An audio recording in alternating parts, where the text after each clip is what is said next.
Hello and welcome to Talking General Practice, the podcast from GP Online. I'm Emma Bower, the editor of GP Online. On the podcast today, I'm speaking to Lizzy Lloyd, Chair of AISMA, the Association of Independent Specialist Medical Accountants, and a partner at the accountancy firm Larking Gowen. The financial pressures on general practice have been a major theme of the past few years, and in this episode, Lizzy and I discuss the impact this has had on practices. We talk about cash flow problems and the complexities of the GP contract and funding, as well as challenges around workforce and service charge issues. Lizzy offers invaluable advice for practices looking to secure their financial future, including the importance of effective budgeting and managing income streams. We also talk about the ongoing issue with NHS pensions and what GPs can do to navigate this complicated area. I'm delighted to welcome onto the podcast now Lizzy Lloyd. Lizzy is the chair of AISMA, the Association of Independent Specialist Medical Accountants. She's also a partner in the specialist medical team at the accountancy firm Larking Gowen, where she provides accountancy services for GP practices, primary care networks, locum GPs and GP federations. She became the chair of AISMA in May this year. Thank you for coming on the podcast, Lizzy. Thanks, Emma, for having me. I mentioned AISMA there a few times. Can you explain a bit about what AISMA is and what it is you actually do? Yeah, so AISMA, great acronym. I will spell it all out. Association of Independent Specialist Medical Accountants. And we've just celebrated our 30th year, which is fantastic. Set up initially by a group of small, independent, entrepreneurial accountants who loved working with the medical profession and wanted to be able to share information so they could show off their specialism on a more national front. You have to have a certain level of clients and expertise to be able to join AISMA so that they then can use the AISMA standard as a benchmark to show off their expertise. AISMA gives back to its members loads of technical information, newsletters, benchmarking for their practices, tools to help them deliver a great service to their GP clients. And we have an annual conference. We have over 200 members. I've been part of AISMA since I sort of started my accountancy journey. It's been fantastic. I've loved it. I love networking with the other members of AISMA, and I'm really keen to make sure our next generation of accountants come through and have that experience because it's been great for me. So your day-to-day job is basically as an accountant for GP practices and GPs. It's been a really tough few years for general practice. In terms of finances, what are some of the key challenges your clients are facing? So the main finance issue that a lot of practices have seen over the last 5 years has been cash flow and the timing of payments. So the global sum, the payment that comes through under the weighted Cahill formula, is the only one that really regularly comes in every month to the full amount that is due. That maybe covers staff costs. A lot of the new money and some of the enhanced services that they were getting are now routed through the primary care network. And there will be a delay, therefore, because it's just coming through another organisation. So however good your primary care network is at paying out enhanced access or care home monies, there is going to be a delay. And sometimes, depending on the primary care network, that may be a couple of months because they might need the cash flow as well. And of course, if you've got a reduced number of partners in the practice carrying the burden of that cash flow, then you're going to feel it more. You mentioned the global sum and the Cahill formula. We're talking just as the government have suggested that they are going to overhaul the way funding's allocated to GP practices. Do you think that's a good thing? It's been widely accepted that that formula is pretty out of date now, but what do you think needs to happen to change it? I think there needs to be more funding put in. I think if it's just a redistribution of the existing monies, then you're going to have winners and losers.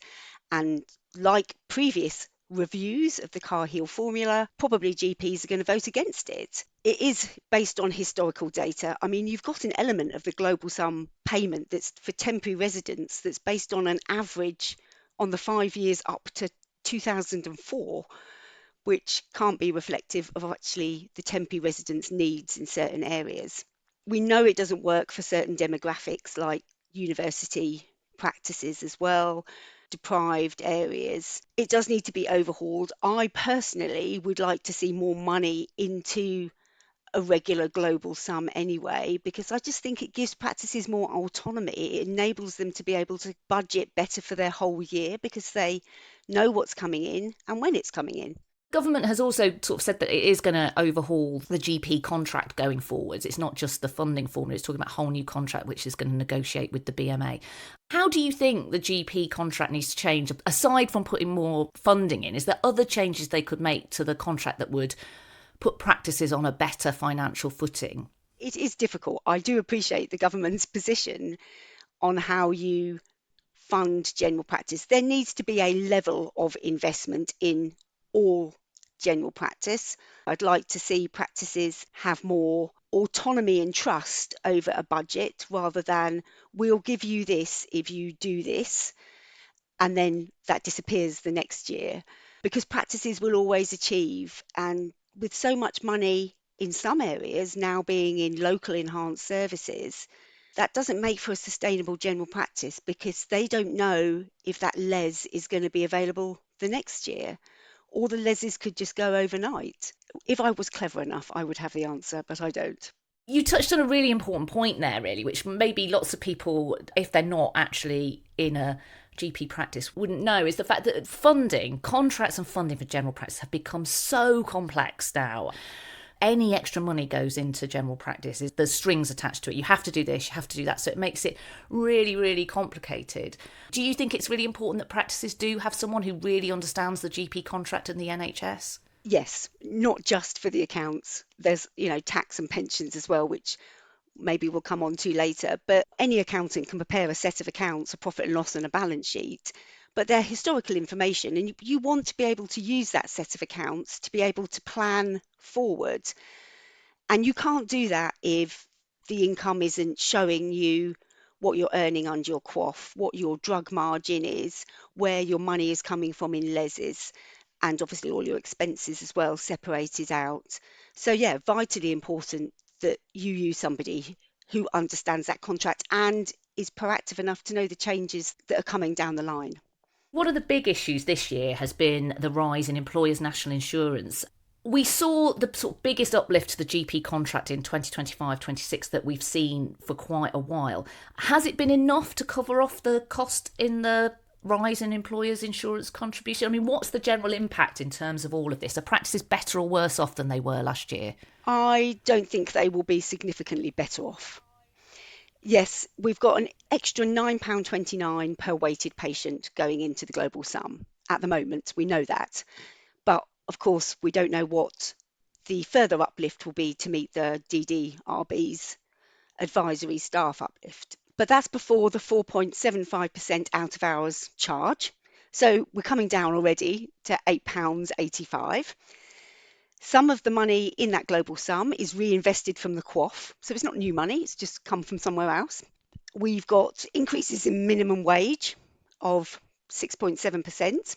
That uplift is supposed to cover the initial 2.8% staff costs, plus the employer's national insurance. Like I say, we don't know what's going to happen further on with this 4% uplift, which again just causes so much anxiety to practices because they can't set their salary rates until they know what the funding's going to be and their staff don't know what they're going to be paid. Why can't we do it earlier? And is it going to give the GPs the 2.8% uplift to their pay as well? You touched on the 4% pay rise that's supposed to happen this year. There was loads of problems, wasn't there, last year with the way they applied the extra money to the contract to deliver the 6% uplift. Are you assuming it's going to be applied in the same way, or is it likely to be a different method this year? And will GP partners actually see a pay rise this year, do you think? It's a bit difficult to be able to say because practices are quite different across the country. So they're different in size and staffing structure. So you're probably going to have some winners and losers amongst that. We don't really know how that uplift was applied last year. It was a bit cloak and dagger. We could never really make sense of it. It didn't quite seem enough for what they needed to pay back out or what the average practice perhaps needed to pay back out. I assume it will be applied in the same way because what's their justification for changing it? It does cause problems, doesn't it, for practices? Because obviously staff hear the the kind of big announcement and they go, oh, I'm getting a 4% pay rise. But it doesn't really work like that. And obviously the government hasn't really been very clear about we don't even know when this money is going to come to general practice. So practices, they can't really tell their staff what they're getting or even when they're going to get it, can they? No, historically it's been in the October, so they'll backdate the payment in October. But of course, we don't know that probably till sometime in September, which is such a short time scale. And practices have nurses who come to them and say, well, need this 4% uplift. And some practices do give it earlier and just go, well, we'll have to just suck up the difference and it'll come out of our profit share if that's what happens. It's not ideal, is it? You wouldn't run a business like that normally.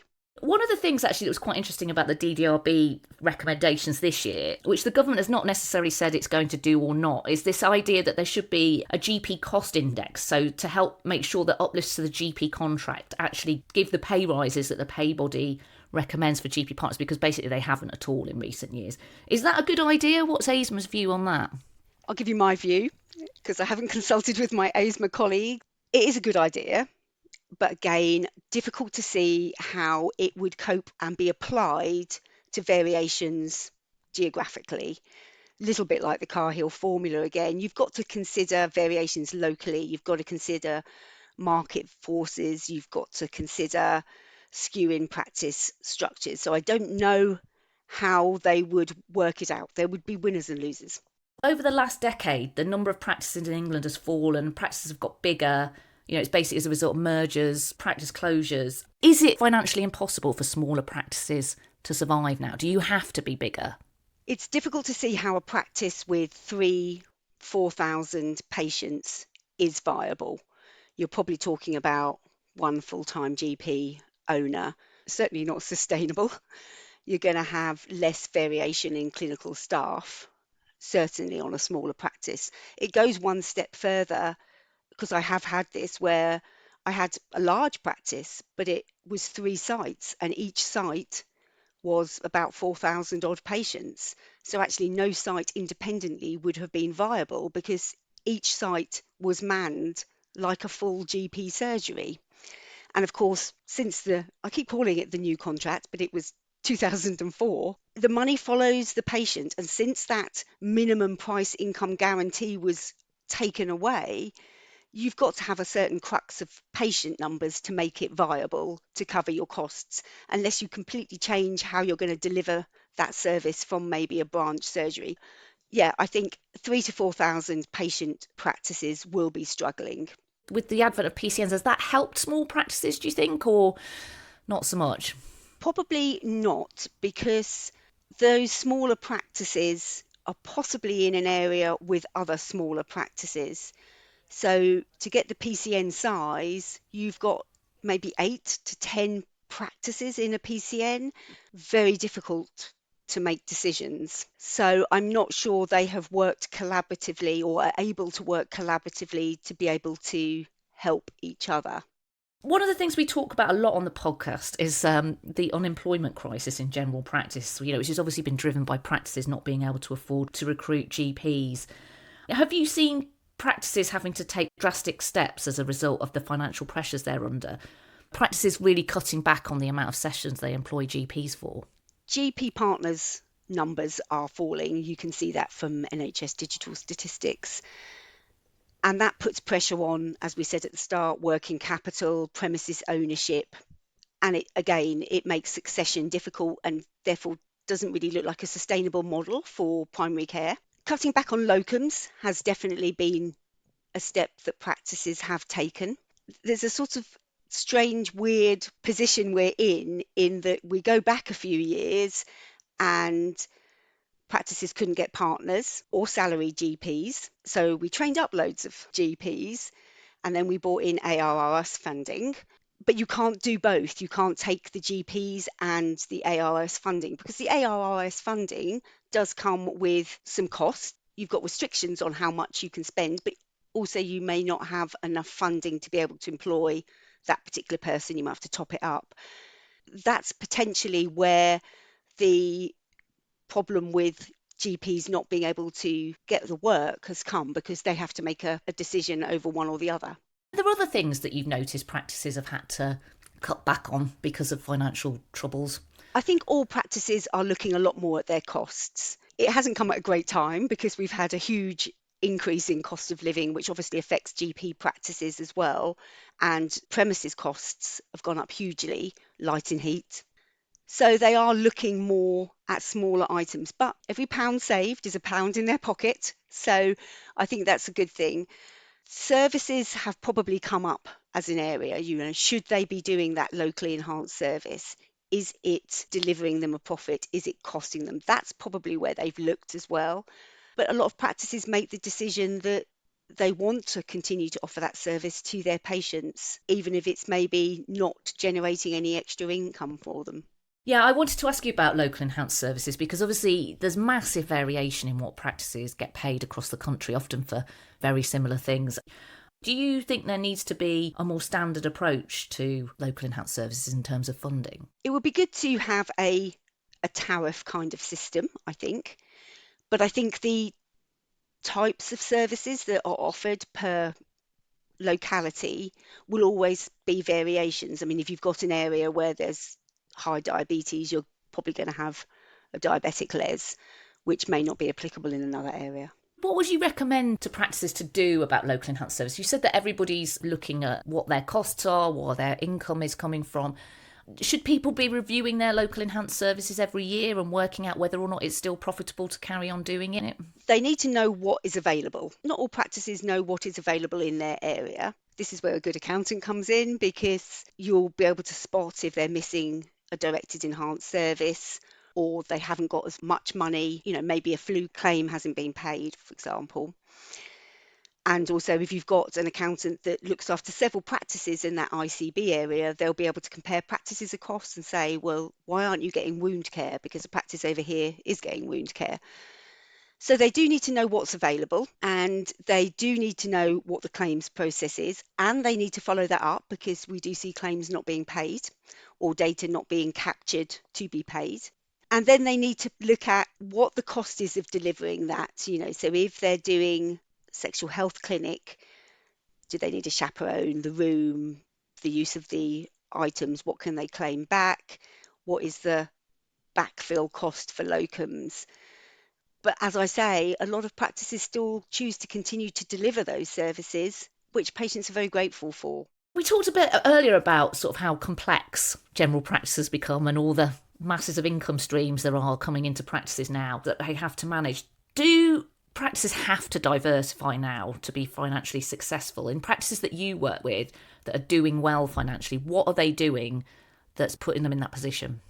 Again, it comes back to, if we did this, what is the benefit to our practice financially or otherwise?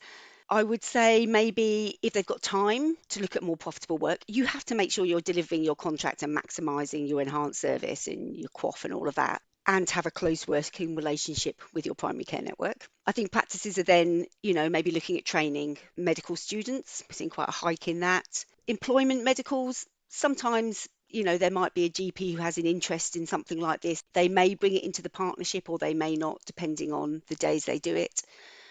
Seen practices caretake other practices where they may have been handing back their contract. The enhanced access is probably something practices have started to look at more. So just for the history, we had extended hours, which most of the practices did. And then we had the weekend longer enhanced access, which was mainly with outsourced. And they both came together in part of the primary care network DES in October 22, I think. And initially, maybe some primary care networks then went, oh, we're just going to outsource all of that to the federation. They've been doing it, and maybe we'll give up the extended hours bit that we did, or maybe we'll carry it on. But they're probably looking at that now and saying, maybe we can do that. And then I've got some practices who are doing outreach clinics, maybe vaccination clinics. We are recording this before the 10-year plan has emerged. It's due any day now, apparently. It seems likely that at-scale working will be a big focus of that, neighbourhood working in particular. I mean, primary care networks have been the main vehicle for doing this up until now. From a financial point of view, what can practices do to make the most of being part of their PCN? Work closely with it, not distance themselves and just think, oh, somebody else in another practice is doing that. So take an interest, make sure they're getting all the information that they need in terms of finances and what services are being offered. Obviously, a big part of the plan is going to be about trying to move services out of hospitals into the community. There's lots of discussion about how that might work and about setting up things like primary care provider collaboratives. That seems to be the hot new word on the street now. Everybody wants a primary care provider collaborative. And in some areas, they'll already be quite well advanced with that, or they'll have a very good GP federation. How do you see that working in terms of, have you got people you're working with that are already providing services that are out of hospitals? Obviously, they've got to be commissioned on a bigger footprint than just a practice, don't they? Do you think that these provider collaboratives are going to be the way things go on that front? I think a new acronym is always confusing in the NHS. Yeah. There's definitely some sort of change coming. I think we all feel this. We could be at risk of trying to do a one-size-fits-all model again. I'm thinking Darzi clinics here, because that doesn't always work in the same way that perhaps primary care networks don't always work in some areas, maybe rural areas, for example. I have got some strong federations who have got contracts and they're set up by the GP practices. So the funding effectively, if there is any services in there that the GP practices were supplying, it's still flowing through to them.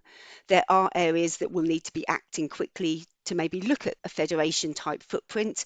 And again, in my particular area, that is happening.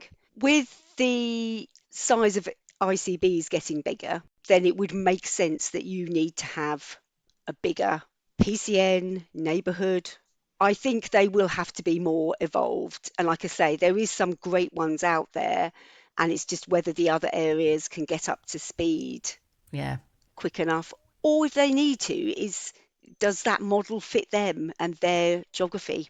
You mentioned like ICBs reforming there. Are you concerned about the impact that might have on practices and how they get paid? Because obviously what we've seen since CCGs changed to become ICBs, one of the things that lots of practices really lost was that kind of local contact who knew them and understood what was going on. So if they had problems with payments and things, they could talk to people, whereas ICBs are much further removed. We did initially see some loss of contact of people, but we managed to find the right people in the bigger ICBs when the CCGs went on finances. So I think there will be some disruption, clearly. Probably the bigger issue is locally enhanced services again, because I had CCGs that merged maybe across borders, totally different enhanced services. So they had to kind of try and level the playing field. And now they're possibly going to go somewhere different. So winners and losers again. We're a quarter of the way through this financial year. What advice would you give practices? What should practices be doing now to ensure they're set up for financial success for the rest of the year? A little bit difficult without knowing what the global sum may change to, but budgeting. I think you need to budget. You need to know your income streams that you're going to do, and you need to know your staff costs because they're the biggest cost. I mean, budgeting is important not just for their financial health, but also the estimates of the pensionable pay that they put in. So they're not overpaying the pension contributions on account or underpaying. They'll be getting their practice accounts for the 31st of March 2025. Make sure they understand them. Make sure their accountant has benchmarked them so they know the areas they need to look at. I would say an area that most practices could still probably look at is their personally administered items, their drug margins. They seem still low. What do they need to do about that? What do they just need to make sure they're claiming for everything? Is that the main thing, is that practices just don't claim for as many things as they can do? Yeah, there's a huge list of what they can claim for, and they may have had somebody in the practice that knew what they were doing, and that person will have handed or went on a course and therefore has been claiming on that basis. They hand over to somebody else. But even if it's a good handover, if they weren't claiming everything, then the problem still persists. So there's a lot of things that they can be claiming for. Their purchasing needs to make sure they're not going to be left with obsolete items, particularly around the flu clinics. Maybe under order rather than over order. You probably can always buy some more flus. One other big issue, which I can't talk to an accountant and not bring it up, is pensions. Because obviously that affects all GPs, and there's been loads of problems with pensions in recent years. In particular, lots of GPs have experienced problems getting up-to-date pension statements. I mean, what are some of the key issues that you have to deal with, and what do you think needs to be done to sort all this out? Where would you like me to start? It's a really big problem, isn't it? It's a massive problem and it takes up a lot of our time. Yeah. So, what are the key problems? So, the system works in that the GP retrospectively works out through their accountant what their pensionable pay is. That certificate goes off to PCSE to be processed. And then PCSE, once they've processed it, send the data to NHS Pensions to update the pension record.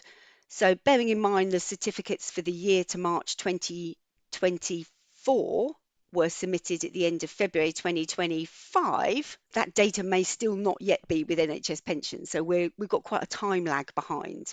There can be issues with PCSE processing them, not agreeing the figures on the certificates, and it's quite difficult sometimes to get those resolved because you can't speak to the same person about the same question. So you raise a case, and if that doesn't really answer your question, you have to raise another case.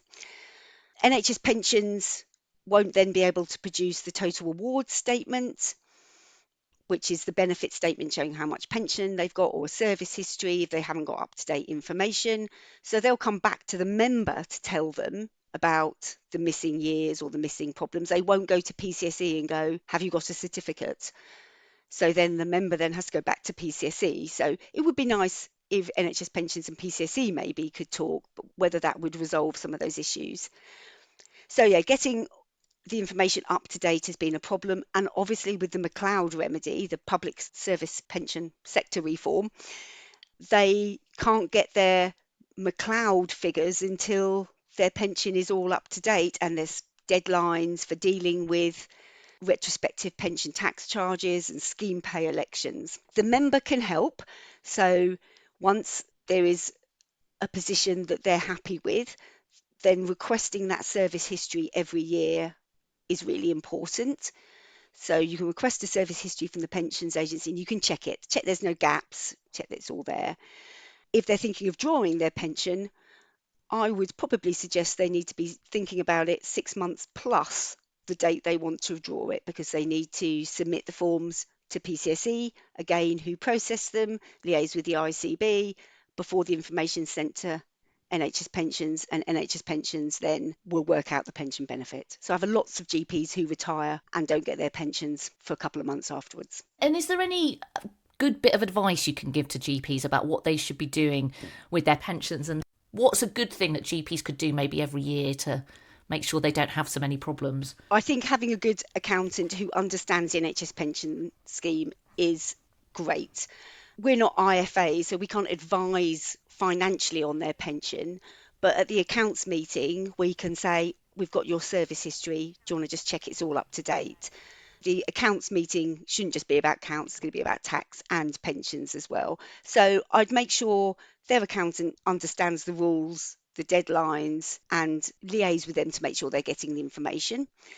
What can NHS Pensions and PCSE do? Speak to each other, maybe produce the certificate that needs to be completed a little bit earlier in the year, because we don't get the certificate sometimes till November or December after the year end. Having perhaps an online system is a bit antiquated, maybe the way it's done at the moment. So obviously there's lots of problems with the pensions, but are there other problems? Because obviously all the payments practices come via, well, not all of them, but a lot of them come via PCSE. What other problems are there? I will just answer that with a pensions answer first of all. So the first problem that is there is with salary GPs, because salary GPs are in the same system effectively as your GP partners, so they have to complete a certificate as well. So there may be a shortfall of pension contributions that suddenly gets deducted from your statement that you weren't even aware of, because the salary GP who left 2 years ago has updated their certificates. So that has been and continues to be an issue. Some payments are sometimes made late.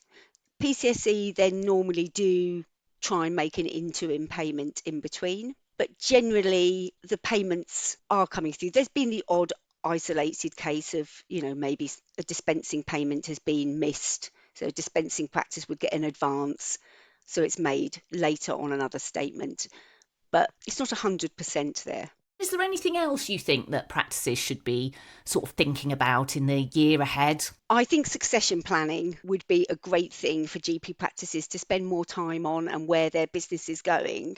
Making sure they've got a partnership agreement so they know that a partner has to retire with so much notice. In our own business, we have like a skyline, we have an estimate of when partners are going to retire, so we can think about succession 5 years ahead of that. And that doesn't seem to happen so much in general practice, so it can leave practices very vulnerable if two partners, long experienced GPs, leave at the same time or within 6 months of each other. So I think having more strategy around that would be good, particularly if they've got premises, because if they own their own premises, they've got to think about the premises ownership. We haven't really talked about service charges and premises, but that is an issue. So if practices do have premises that they lease from NHS PropCo, do they know they're up to date with their service charges and they're not going to get lumped with a big retrospective bill? We've talked a little bit about this on the podcast before, but is this issue really causing a lot of problems for your practices? When NHS Property took over, there's no sort of formal leases in a lot of cases. Practices don't know what they should or shouldn't have been paid. And some of the paperwork that comes through to say this is what your service charge is has things on it that they don't use. I have a practice, for example, who had a big service charge for 5 years retrospectively, which included lift maintenance, and they've only got one floor. So you then puts doubt in your mind that the rest of the numbers are correct. What does a practice do? Hand back its contract? It's not sustainable. So it's sorting out the issue in the past and also then setting the rate going forward. So where I have had practices that have sorted out what they owed for the past, they still now haven't got the confirmation of what they're paying going forward. So it's sort of rolling up again. At some point, there possibly on some of these practices, there was some money because these practices are maybe health centres where there's district nurses or whatever in there. So getting like the footprint of what was used and not used and was it a subsidy or something is difficult, change of personnel and everything, and how to get it sorted. I think they just need to get an agreement to sort the past. But going forward, you just want to agree what services are being delivered and the area that they're using. But if they're in a health centre and it's with some dentists who are open at the weekend or whatever, then is it fair that they pick up the same proportion of the light and heat? And the record keeping is not as good as it should be, shall I say. All right, that was brilliant. Thank you so much for coming on the podcast, Lizzy. It's been great to talk to you. Thank you very much. Thank you for having me. Well, that's it for this week. Thanks again to Lizzy and thank you for listening. I'll be back next week when we'll be looking in detail at the 10-year health plan and what it means for the future of general practice, so please do join me then. In the meantime, don't forget you can keep up to date with all the latest news, including our coverage of the 10-year health plan and what it all means, on our website at GPonline.com.